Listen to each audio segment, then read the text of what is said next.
Tonight, the Madison, Wisconsin community is in mourning after a teacher and student were killed in a shooting at a Christian school. Police say the shooter also died. Let's get straight over to Jeff Harris at the live desk, and police just shared an update. Jeff, what are you learning? Some new information just into the live desk, Dee Dee. We've now learned that the suspected shooter is 15-year-old Samantha Rupp, now who you see right here on the left-hand portion of your screen.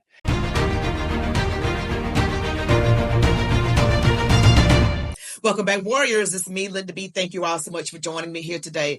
Unfortunately, I do have some very, very bad news. It is totally and entirely tragic. But before we get into this story, don't forget to smash the like button, comment, share, subscribe to my channel if you have not already. Click all notifications so that you're always alerted, and watch the video to the end. So yesterday morning, which was Monday, December 16th, at about, close to 11 a.m., it was reported, and it was called in, that there was an active shooting taking place at the Abundant Life Christian School in Madison, Wisconsin. The actual suspect is no longer with us. That was 15-year-old Natalie Rupp now, who went by the name Samantha. Another teacher and a student were tragically unalived. It's a very tragic story. It brings up gun control again and other things. And I'm going to share some clips with you and some insight into actually what happened. So here we have active shooting in Abundant Life Christian School in Madison, Wisconsin. Multiple injuries reported. Please say a prayer for the staff, students, and their families. This is from the Madison Police Department. The Madison Police Department is investigating a shooting at Abundant Life Christian School. Multiple injuries have been reported. This remains an active and ongoing investigation. More information will be released as it is available. We currently need people to avoid the area. Roads will be blocked, and it gives information about how the roads will be blocked and so forth. And you have people commenting online about this. And here is an actual newscast about this.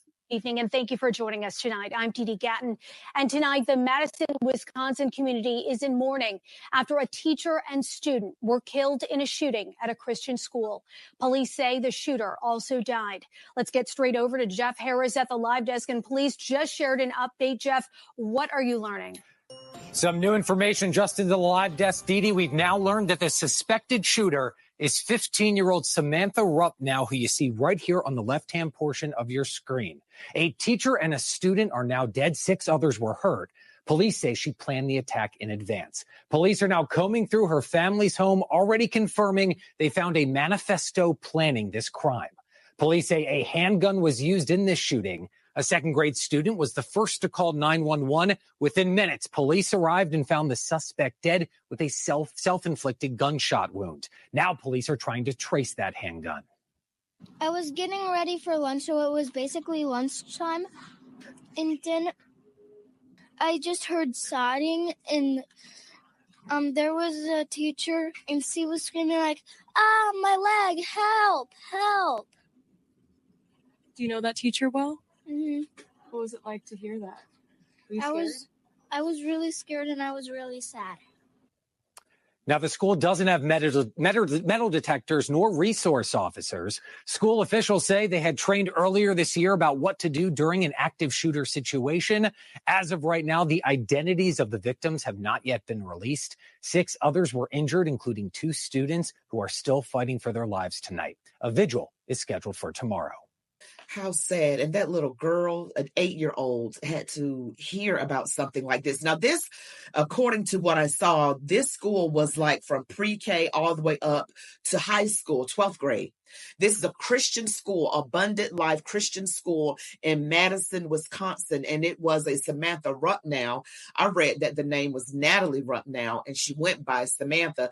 And there were some questionings about, not saying this is true, but it was brought up that this person belongs to the alphabet community, twins, a person who identifies other than their gender. I don't know if that's true. It seems like it was a female, a 15-year-old female who seemed to have died from a self-inflicted gunshot wound. and it was planned according to reports. And also, I want to show you something else concerning the shooter. Natalie Rumpnow reportedly wore same KM/FDM shirt as the Columbine shooter. And this is coming by way of Newsweek. I'll leave these links to these articles in the description of this video. And here is what is new. Natalie Lynn Rumpnow, the 15-year-old shooter at the Abundant Life Christian School in Madison, Wisconsin, has reportedly been pictured wearing the same T-shirt as the Columbine school shooters. Rumpnow was identified at 9:30 p.m. Eastern at a news conference in Wisconsin on Monday. Since then, posts and pictures from her social media and the social media of family members have been circulating, including photos of her purported to be wearing the garment. It says Rumpnow opened fire in a Wisconsin school classroom on Monday. She fatally shot a teacher and a fellow student and wounded 6 others before unaliving herself with a handgun, according to police. And it said that on her way to the hospital, Natalie passed away. Officials have said her family is cooperating with the investigation and her home is being searched. In a post by Jeff Rumpnow, who appears to be the father of the shooter, Natalie Rumpnow is firing a gun at a shooting range and is reportedly wearing the KM/FDM t-shirt. This picture was shared on Jeff Rumpnow's Facebook page in August of this year. And another picture that has been circulating on social media, Natalie Rumpnow is taking a picture of herself in the mirror wearing this t-shirt. A manifesto allegedly written by Natalie has been circulating on social media. However, police have said they are not able to say if it is authentic. What is KM/FDM? Like, what is that? This is originally known as Klein Mehrheit für die Mitleid, which loosely translates to no pity for the majority, is a rock band from Germany. Lyrics to KM/FDM songs, Son of a Gun, Stray Bullet, and Waste had been posted on the website of Eric Harris, one of the shooters in the Columbine school massacre. The band's album Adios was released on the same date as the mass shooting. After the shooting, journalists speculated about the connection between Harris and the other shooter, Dylan Klebold. It was thought by some that the two were inspired by violent entertainment and Nazism. In response to the speculation, KM/FDM published a statement that said, first and foremost, KM/FDM would like to express their deep and heartfelt sympathy for the parents, families, and friends of the murdered and injured children in Littleton. We are sick and appalled, as is the rest of the nation, by what took place in Colorado yesterday. Okay, and it says KM/FDM are an art form, not a political party. From the beginning, our music has been a statement against war, oppression, fascism, and violence against others. While some of the former band members are German, as reported in the media, none of us condone any Nazi-like beliefs whatsoever. So the shooting is currently being investigated. We will know more. But like I said, she was wearing this KM/FDM t-shirt that was supposedly worn by the Columbine shooter. And, this is what bothers me about these school shootings, because it appears like there's a lot of copycat stuff going on. We're going to pray for the family and friends and loved ones of those who were injured or who unfortunately have passed. And although Natalie or Samantha, whichever name, she was going by, unfortunately unalived herself. All right, in other news, we have Donald Trump is not just leaving it to ABC when it comes to suing. He's pursuing other media outlets. Let's see what the president-elect has to say. I want to expand on the defamation lawsuits. Could you see moving that to other people with individual platforms, social media influencers, people that... Or newspapers, yeah. Oh, I do. I think you have to do it because they're very dishonest. We need a great media. We need a fair media. We need, it's very important. And we need borders. We need walls, but we need borders and we need fair elections. You look at California, millions and millions of ballots were sent out. They're still counting the vote in California with the machines. They're counting the vote. If you had paper ballots, the votes would have been counted 3 weeks ago. Now you need fair elections. You need borders and you need a fair press. And the press is, no, I see others. I have a few others that I'm doing. I'm going to, as an example, I'm doing this not because I want to. I'm doing this because I feel I have an obligation to. I'm going to be bringing one against the people in Iowa, their newspaper, which had a very, very good pollster who got me right all the time. And then just before the election, she said I was going to lose by 3 or 4 points. And it became the biggest story all over the world because I was going to win Iowa by 20 points. The farmers loved me and I loved the farmers. And it was interesting the way she did it. She brought it down 2 weeks before. She said I was going to only win by 4. That was a big story. But that was good because she brought it down from like 22 points to 4 or whatever the number was. Way up. Easy win. We never even thought to go there. I respect them. I love them. And they understand there's no reason to go there because she brought it from way up, walk away, which it was. And it turned out to be in the election, too, by the way. It was a win by many, many points. And then she brought it down very smartly to 4 a couple of weeks before. And everyone said, wow, that's amazing. He's only up by 4 points. Then she brought it down to where it was down by 3 or 4, whatever number she used. And that was the Des Moines Register. And it was their parent. And in my opinion, it was fraud and it was election interference. You know, she's gotten me right always. She's a very good pollster. She knows what she was doing. And she then quit before. And we'll probably be filing a major lawsuit against them today or tomorrow. We're filing one on 60 Minutes, you know about that, where they took Kamala's answer, which was a crazy answer, a horrible answer, and they took the whole answer out and they replaced it with something else she said later on in the interview, which wasn't a great answer, but it wasn't like the first one. The first was grossly incompetent. It was. Yeah, because I remember that. I did a video on that, and I'm going to refresh your memory as to what he's referring to because they changed her answer. Kamala Harris was a horrible candidate. They literally, because of the way Democrats do things, they put themselves in these positions where they get grossly incompetent people, but they're just really looking for people that'll do what they tell them to do. They look for people that can be controlled, that are puppets. So it really doesn't matter who they put before us, but because they're still going to be grossly incompetent and doing what the evil powers that be tell them to do, which is never in the interest of the American people, never, ever, ever. But we as people, we're looking like this, like we need you to be competent. We need you to be able to answer questions. I'm going to share this with you later, that clip that Donald Trump is referring to on 60 Minutes. It was the most horrible thing in journalism that you could ever imagine. It was weird.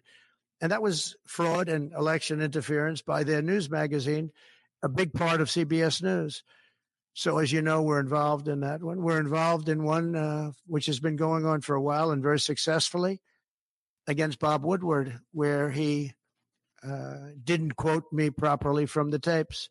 And then on top of everything else, he sold the tapes, which he wasn't allowed to do. He could only use them for reporting purposes, not for sale purposes. And he admits that.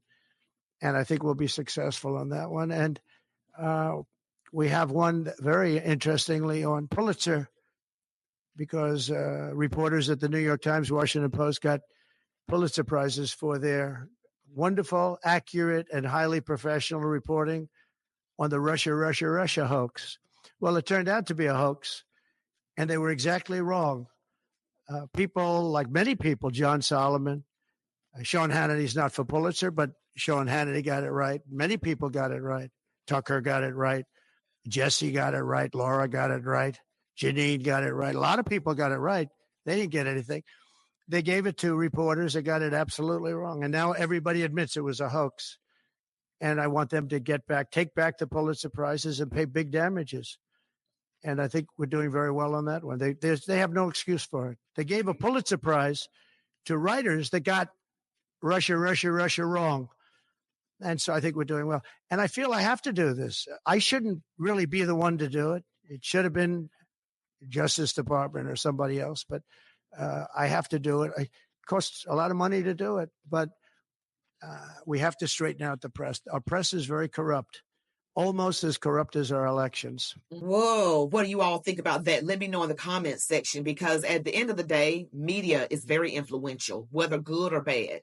And I've been saying, if we have a corrupt media and they're spewing lies, you got a segment of the population, about half of this country doesn't believe the media, the other half does believe the mainstream media. And it puts forth a false narrative of who Donald Trump is. And those of you in the comments, my subscribers, love you guys so much, have been saying that it started with Barack Hussein Obama, with the propaganda that they don't have to be. They're just like literally like another arm of the Democratic Party. They're like the media version of the Democratic Party. And one thing that did catch my attention is that they always use the same exact verbiage. They'll say something like, he's a threat to democracy. The next news network, he's a threat to democracy. They literally not only say he's a threat, but use the exact same words. There's got to be a red flag. You mean to tell me everybody is saying the exact same verbiage across different people, different areas, different networks? They're saying the exact same thing. They also said, no one's above the law. No one's above the law. No one's above the law. No one's above the law. No one's above the law. They say the same thing. We need honest media so that we don't have people hating each other for no reason, never should hate anyway. And then we can be more united because we have the truth. We should not have lies. The truth was never important to them. But I'm going to show you this clip right here of what Donald Trump was referring to with the 60-minute interview with Kamala Harris. Okay, here we are. This is Fact Check Trump is Right. This was back in October. This was with Face the Nation. This is 60 Minutes. And here is the interviewer. Now, I'm going to play you the actual answer first, and then the edited answer. But it seems that Prime Minister Netanyahu is not listening. Well, Bill, the work that we have done has resulted in a number of movements in that region by Israel that were very much prompted by or a result of many things, including our advocacy for what needs to happen in the region. But it seems that Prime Minister Netanyahu is not listening. We're not going to stop pursuing what is necessary for the United States to be clear about where we stand on the need for this war to end. Yeah, just a little refresher of what actually happened in October in that interview. And I used to think that 60 Minutes CBS was very credible. They've lost all credibility at this point, and he's suing ABC. Now, next, I want to show you that even the women of The View have started to turn around. This is having a domino effect. Okay, people know that they got to get their behinds in order because they don't want to be sued. And The View is on ABC, the same network that has to pay Donald Trump $16 million. It's $15 million plus another $1 million for legal fees. And this is what they said on The View. Can you believe it? I'm kind of rethinking my thinking. And I do think that maybe it's time for the Democrats to do a little bit of this postmortem, because the Democratic Party has always been the party of the working class. Has always been. If you look at all the policies, they're for the people. And I think even myself, as someone who grew up in abject poverty from the Bronx, my parents lived paycheck to paycheck. They had to decide whether or not they were going to feed me or whether or not we were going to have heat. I remember that. And I think I missed the boat in terms of realizing that there are so many Americans that still have that experience that I grew up with and that members of my family grew up with. And so I think we need to make space in this tent for the people that are really going to need it, because I got to tell you, I don't think the Republican Party is the party of the working class. I think they will hurt the working class. And so it is up to those of us who remember how that feels or who cares about that to reach out and say, come back, we can help you. And I intend. So she's trying to sound more diplomatic, but honestly, well, she just said that she doesn't think the Republican Party is the party of the working class. Come back to where?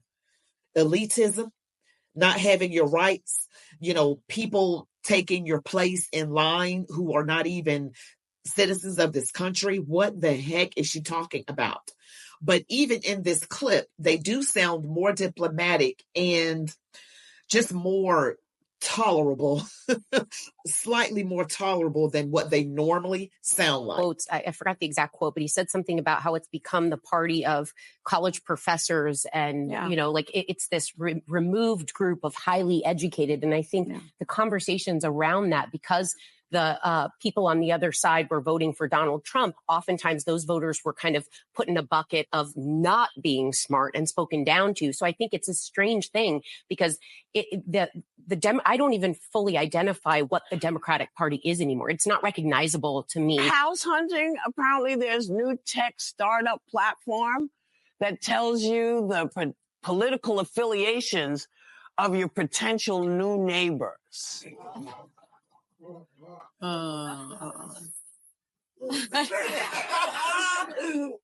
Plus, I guess some real estate professionals believe that this could influence buyers more than the conditions of the home. And I think that is not a good idea because number one, it's none of your business. And number two, it just fosters more division. Yes. And to pretend that our divisions are just political is the best part because jerks come in every political affiliation. Yes, they do. And that's what neighbors are. Well, that's what you got to ask people. How much of a jerk is this guy? Yeah. Well, I think like they've got a little bit more sense, but you can still see the bias in there. And I'm interested to see how these women shift. I want to see how they shift. Because they've been talking so bad about Donald Trump, and I am so interested to see what these other media outlets are going to do now that they've lied the past 8-9 years against this man. And you think that he's not playing with you. Donald Trump doesn't play. He doesn't tickle your ears. He tells it like it is. If your schools are crap, he's going to say it. He told Black people in his first term, he wants to help our schools. Your schools are crap or something along those lines. He's like, what you got to lose? And people took that as racist, but the schools were crap. He doesn't know how to sugarcoat and sound politically correct because it's simply not who he is. But do we want politically correct or do we want someone that's going to get the job done? We've had politically correct and nice sounding, warm and fuzzy like a warm electric blanket on a cold night, but didn't do a gosh darn thing for the American people. And now we finally got someone who's actually, in my opinion, he looks like the president right now. Donald Trump looks like the president. He's meeting with foreign leaders. He's getting things done. He's talking about the border. Tom Homan is visiting various municipalities, trying to see what can be done to handle this illegal immigration problem. And, these Senate confirmations, we definitely got to pray about that. But the media, y'all got to step it up. And I'm so glad about it because I feel like, and what came out about J6, right, with the informants and all of that. Oh, it is so good. It's a glorious day. I am so happy and totally excited. Well, thank you all so much for watching me today. Don't forget to smash that like button. And don't forget that my show, The Linda B Show, premieres tonight at 10 p.m. Eastern Standard Time right here on YouTube. The Linda B Show, December 17th, 10 p.m. Eastern, here on YouTube, talking about everything really except politics. A panel of people. It is getting various opinions and we disagree with each other. Is sure to be engaging, is not stale. It's a great conversation, but hope you guys can check it out. Well, you all be blessed. Love God, your families, these United States of America, and march on, warriors.